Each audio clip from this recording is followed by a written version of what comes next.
السلام علیکم ورحمۃ اللہ وبرکاتہ۔ معزز ناظرین، پچھلے سبق میں ہم نے یہ سیکھا تھا کہ قرآن پاک کو صحیح حروف کی ادائیگی کے ساتھ کیسے پڑھیں۔ اس کے بارے میں نے آپ کو بتلایا تھا، سب سے پہلے حروف کی پہچان اور ان کے مخرج کی پہچان ہونا بہت ضروری ہے۔ 3 حروف کے بارے میں نے آپ کو بتلا دیا تھا، ہم الف، با اور تا، ان کی پہچان اور ان کا مخرج کیا ہے۔ آج کے سبق میں ہم ان سے آگے آنے والے حروف کے بارے میں جانیں گے کہ ان کا مخرج کیا ہوگا اور ان کی پہچان کیا ہوگی۔ آج کے سبق کا سب سے پہلا حرف ثا ہے۔ ثا کی پہچان یہ ہے کہ ثا پر 3 نقطے ہوتے ہیں۔ اس کی شکل 2 شوشوں والی ہوتی ہے، ایک یہ ہوتا ہے اور دوسرا یہ ہوتا ہے۔ لیکن جب ہم اس ثا کو کسی دوسرے کے ساتھ ملا کر لکھتے ہیں تب یہ پیچھے والا جو شوشہ ہوتا ہے یہ ختم ہو جاتا ہے، یعنی صرف ایک ہی شوشہ باقی رہ جاتا ہے۔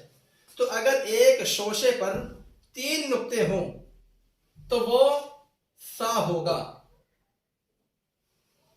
اور اگر 3 شوشے ہوں اور 3 نقطے ہوں تو وہ شین ہوگا۔ 3 نقطے والے صرف 2 حرف ہی ہیں، ایک ہے ثا اور دوسرا ہے شین۔ ان دونوں میں فرق یہ ہے، اگر ایک شوشے پر 3 نقطے ہوں تو وہ ثا ہوگا، اور 3 شوشوں پر 3 نقطے ہوں تو وہ شین ہوگا۔ اب ہم جانتے ہیں اس کے مخرج کے بارے میں، کس جگہ سے ثا ادا ہوتا ہے۔ تو ثا کا مخرج زبان کی نوک یعنی یہ حصہ اور اوپر کے دانتوں کا اندرونی کنارہ یہ حصہ،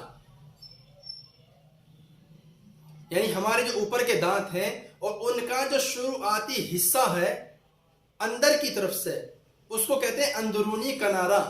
تو جب زبان کی نوک، زبان کا یہ سرا اوپر کے دانتوں کے اندرونی کنارے سے ملے گا تب حرف ثا ادا ہوگا۔ ویسے تو 3 حرف ادا ہوتے ہیں، لیکن ہماری بحث ابھی ان باقی 2 حروف سے نہیں ہے، صرف ثا کا ہی مخرج ہم کو آپ کو بتلانا ہے۔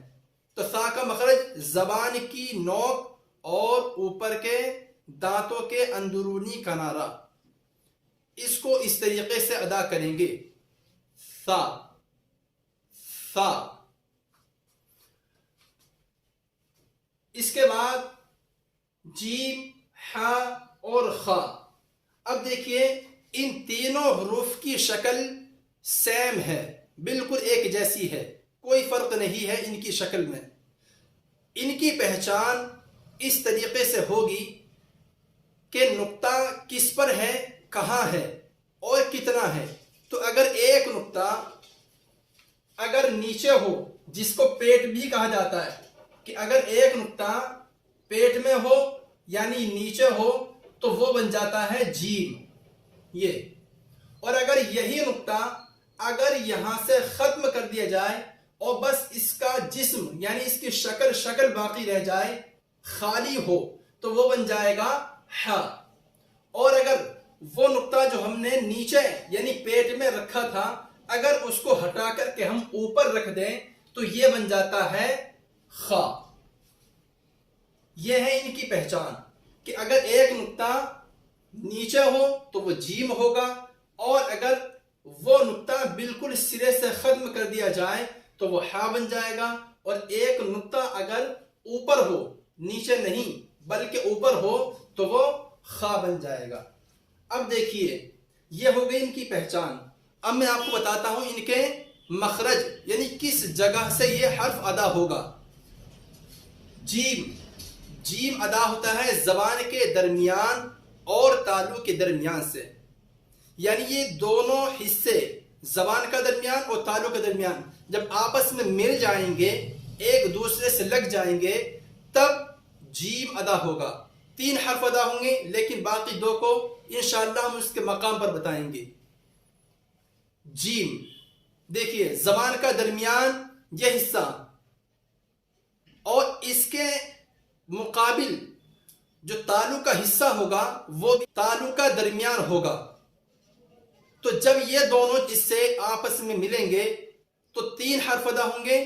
ان میں سے ایک جیم ہے جو ہمارے لیے آج کے سبق میں ہے اور اس کی ادائیگی ہم اس طرح کریں گے. جیم یعنی ہمیں نہ تو شروع کا حصہ جو دانت ہیں یا ہونٹ ہیں ان کو نہیں ملانا ہے بلکہ زبان کے درمیان کو تالو کے درمیان سے ملانا ہے. یہ تھوڑا مضبوطی کے ساتھ پڑھا جاتا ہے. اس میں تھوڑی سی شدت ہوتی ہے اس کے پڑھنے میں. جیم جیم اور ہا دیکھیے اس کی پہچان میں نے بتا دی کہ جب اس پر نقطہ نہ ہو تو وہ ہا ہوگا. اس کا مخرج حلق کا درمیان والا حصہ ہے. دیکھیے حلق ایک ہوتا ہے لیکن حلق کے حصے 3 ہیں، شروع، بیچ اور آخر. تو ہا ادا ہوتا ہے بیچ والے یعنی درمیان حصے سے. جو حلق میں ہماری ہڈی اٹھی ہوتی ہے وہ حلق کا درمیانی حصہ ہوتا ہے. تو جب ہم اس کو پڑھیں گے وہاں پر اثر پہنچنا ضروری ہے تبھی یہ صحیح طریقے سے ادا ہو پائے گا. دیکھیے اب کس طرح ادا کریں گے میں آپ کو بتلاتا ہوں. ہا ہا اور اس کی ادائیگی میں بھی تھوڑی سی شدت اختیار کرنی پڑتی ہے یعنی مضبوطی کے ساتھ یہ ادا ہوتا ہے. ہا ہا اور اس کے آگے حرف ہے خا. اس کی پہچان میں بھی میں نے آپ کو بتا دی، شورٹ میں بتا دیتا ہوں کہ اگر ایک نقطہ اوپر ہو، شکل ایسی ہو اور ایک نقطہ اوپر ہو تو وہ ہو جائے گا خا. اس کا مخرج میں نے ابھی آپ کو بتایا تھا حلق کے 3 حصے ہیں، ایک حصے سے ہا اس کے بارے میں نے بتا دیا اور حلق کا جو آخری حصہ ہے اوپر والا حصہ یہاں یعنی جو زبان کا آخر ہوتا ہے وہاں پر حلق کا اوپر والا حصہ ہوتا ہے. تو حلق کے اوپر والے یعنی آخری حلق سے خا ادا ہوتا ہے. اور ایک چیز ہم جب کسی بھی چیز کے بارے میں جانیں گے کہ یہ کہاں سے ادا ہو رہا ہے تو وہیں سے ادا کرنا ہم کو ضروری ہوگا. جیسا کہ میں نے یہ بتایا خا کے بارے میں کہ آخری حلق سے ادا ہوگا یعنی حلق کے اوپر والے حصے سے ادا ہوگا تو وہاں پر ادا کرتے وقت اثر پڑنا بہت ضروری ہے. تبھی معلوم پڑے گا کہ ہم یہیں سے ادا کر رہے ہیں. اور اس کو اس طریقے سے ادا کریں گے خا خا خا اور یہ تھوڑا موٹا ادا ہوتا ہے کیونکہ یہ حروف مستعلیہ میں سے ہے. انشاءاللہ حروف مستعلیہ کا بیان ہم پورا مستقل بتائیں گے بعد میں. تو آج کے لیے اتنا ہی کافی ہے. انشاءاللہ آنے والے اسباق میں ہم اور حروف کے بارے میں، ان کی پہچان اور ان کے مخرج کے بارے میں انشاءاللہ جانیں گے. السلام علیکم ورحمۃ اللہ وبرکاتہ.